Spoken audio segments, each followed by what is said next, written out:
Strike होगी, लेकिन इसके लिए क्या प्लान तैयार किया जा रहा है, इस रिपोर्ट में दिखाते हैं।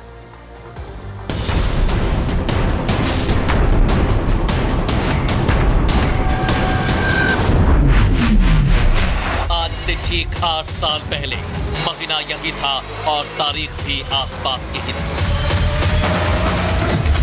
वो तारीख थी 28-29 सितंबर।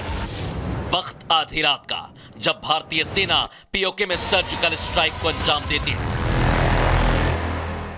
पीओके में घुसकर आतंकी को बता देती है कि उसकी एक हरकत उसका विनाश कर सकती है। इसके बाद फिर 26 फरवरी 2019 में बालाकोट में स्ट्राइक होती है। ऐसे में अब तीसरी बार सर्जिकल स्ट्राइक का डर पाकिस्तान को सताने लगा है।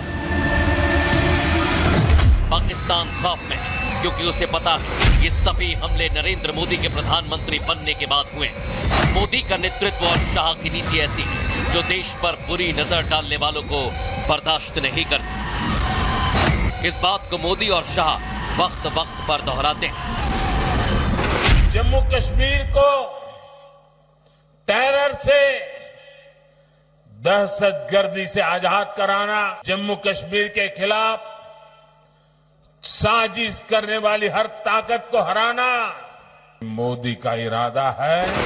आतंकी और उनके आका ये जानते हैं कि पीएम मोदी की जुबान से निकले इन शब्दों के मायने आखिर क्या है। इस पर नौशेरा में आज अमित शाह का आतंकवादियों को ललकारना बहुत बड़ा संदेश दे रहा है। आतंकियों के मंसूबों को पस्त कर रहा है। गलती से भी वहां से गोली आई तो गोली का जवाब गोले से दिया जाएगा, गोले। देश की सुरक्षा के इस प्रण में उत्तर प्रदेश के मुख्यमंत्री योगी आदित्यनाथ ने भी मोर्चा संभाल लिया। वो कह रहे हैं कि आतंकवाद को संरक्षण देने वाले एक एक देश विरोधी का चुन चुन कर सफाया किया जाएगा। कश्मीर में धारा 370 को हमेशा के लिए समाप्त करके आतंकवाद की ताबूत पर अंतिम कील ठोकने का काम किया है। आतंकवाद अपनी अंतिम श्वास ले रहा है। मोदी, शाह और योगी की आतंकियों के सफाई की नीति पाकिस्तान की हलक के नीचे नहीं उतर रही। ऐसे में आदत से मजबूर पाकिस्तान गड़बड़ी फैलाने का कोई मौका नहीं छोड़ना चाहता।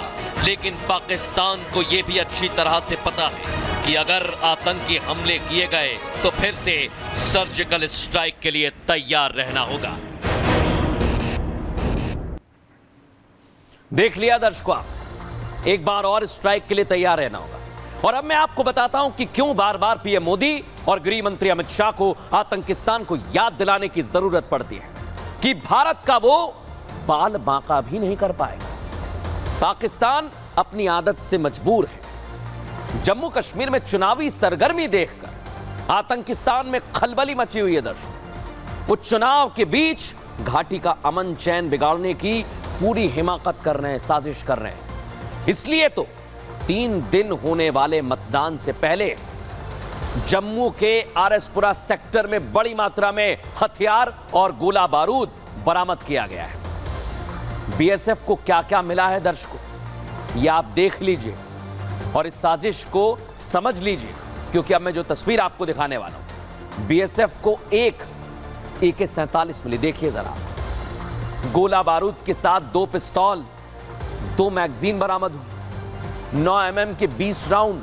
और 17 राउंड मिले हैं। सोच लीजिए आप। ऐसे में विधानसभा चुनावों के मद्देनजर LOC के साथ, लाइन ऑफ कंट्रोल के साथ पूरे जम्मू कश्मीर में सुरक्षा बढ़ा दी गई है और इस घटना के बाद सुरक्षा और ज्यादा पैनी की जा रही है। हमारे सहयोगी गुरसिमरन भी लगातार नजर बनाए हुए हैं। ग्राउंड जीरो से उनकी रिपोर्ट आपको दिखाता हूं।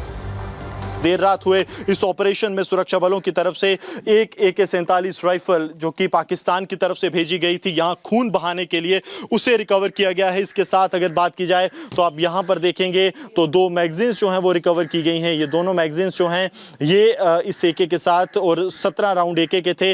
2 पिस्टल्स रिकवर की गई हैं। ये आप देखेंगे जो मेड इन इटली है ये यहाँ पर रिकवर हुई है। इसके साथ 2 मैगजीन्स थे। एक और पिस्टल 9 mm की रिकवर की गई है BSF की तरफ से। इसके साथ साथ एक सिगरेट का पैकेट भी है जो कि आज़ाद जम्मू कश्मीर यानी कि पाकिस्तान अधिकृत जम्मू कश्मीर से बना है। एक चप्पल जो है वो चप्पल आप देखेंगे घुसपैठिए की, वो भी यहाँ पर रह गई है। कुछ जो बैग्स थे वो घुसपैठिया अपने साथ लाया था। ये कुछ वो बैग्स हैं यहाँ पर आप देखेंगे जिसमें कि आपको दिखेगा कि यहाँ पर जमालदीन वली रहीम यार खान जगह का नाम लिखा है।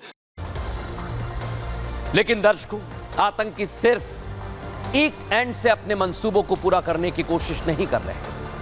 जम्मू कश्मीर में चुनाव होने से जो तिलमिलाहट आतंकिस्तान में मची हुई है, जहां खाने को रोटी नहीं है, उसी का नतीजा है कि पुंछ में पकड़ा गया पाकिस्तानी नागरिक, जिसे अब मैं आपको टीवी स्क्रीन पर दिखाने वाला हूं। ये देख लीजिए आप। इसका नाम है हसन शाह। यह शख्स पाकिस्तान से आया घुसपैठिया है, जिसे कृष्णा घाटी सेक्टर में भारतीय सेना के जवानों ने अपनी कस्टडी में ले लिया है।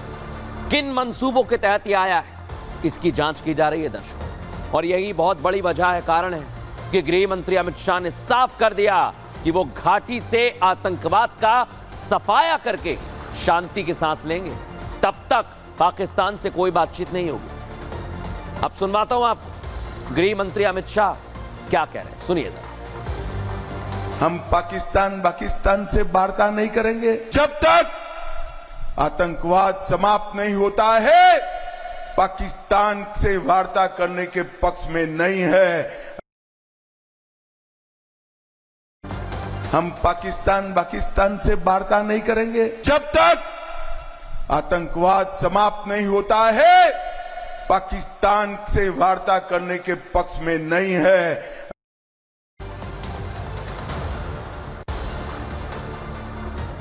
देख लिया दर्शकों आपने, गृह मंत्री अमित शाह ने कह दिया, लेकिन यह तो सिर्फ पाकिस्तान।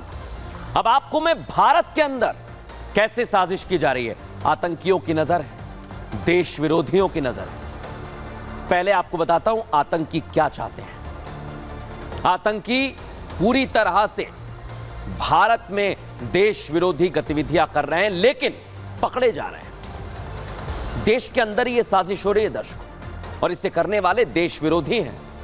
जो साजिश रची जा रही है ट्रेनों के खिलाफ, बार बार ट्रेनों को निशाना बनाया जा रहा है। कभी रेलवे ट्रैक पर लकड़ी के गट्टे रख दिए जाते हैं, कभी ट्रैक पर लोहे की रॉड रख दी जाती है, कभी फिशिंग प्लेट को खोल दिया जाता है, कपलिंग खोल दी जाती है। नफरती तत्व पिछले कुछ दिनों से अलग अलग शहर रेल को डिरेल करने की नापाक साजिश कर रहे हैं। और एक बार फिर वही साजिश हुई है दर्शकों। एक साजिश खत्म नहीं होती है कि दूसरे की तैयारी की जाती है। लेकिन आज मैं आपको बता रहा हूं यह साजिश जगह जगह हो रही है। एक साजिश आप देख रहे हैं उत्तर प्रदेश के कानपुर में, तो दूसरी साजिश 890 किलोमीटर दूर मध्य प्रदेश के बुरहानपुर में हुई है। हालांकि इन दोनों ही साजिशों को नाकाम कर दिया गया है। राहत की बात यह है, लेकिन नफरती तत्व अपने मंसूबों में कभी कामयाब नहीं हो पाएंगे दर्शकों। मैं आपको बता रहा हूं, देख लीजिए, ये कभी कामयाब नहीं हो पाएंगे, क्योंकि कभी ट्रैक पर लकड़ी, लोहे की रॉड, कभी साइकिल, कभी सिलेंडर। अब नफरती तत्वों ने नई साजिश की। अब ट्रैक पर डेटोनेटर्स रखे जा रहे हैं दर्शकों। डेटोनेटर्स, सोचिए आप सोच सकते हैं कितनी बड़ी प्लानिंग की गई होगी। और जो डेटोनेटर्स वाली साजिश की गई है, उसके निशाने पर भी सेना की स्पेशल ट्रेन है। सोचिए दर्शकों आप, कितनी नफरत भरी हुई है। ये कौन लोग हैं जो देश विरोध में सेना की गाड़ी पर नजर गड़ाए हुए हैं। लेकिन दर्शकों, एक सवाल खड़ा होता है, क्या सेना की ट्रेन को निशाना बनाया जा रहा है? क्या सेना के जवान निशाने पर थे? क्या सेना के हथियारों को निशाना बनाने की साजिश की जा रही थी? सोचिए दर्शकों आप, आतंकियों की यह साजिश नहीं कामयाब हो पाई।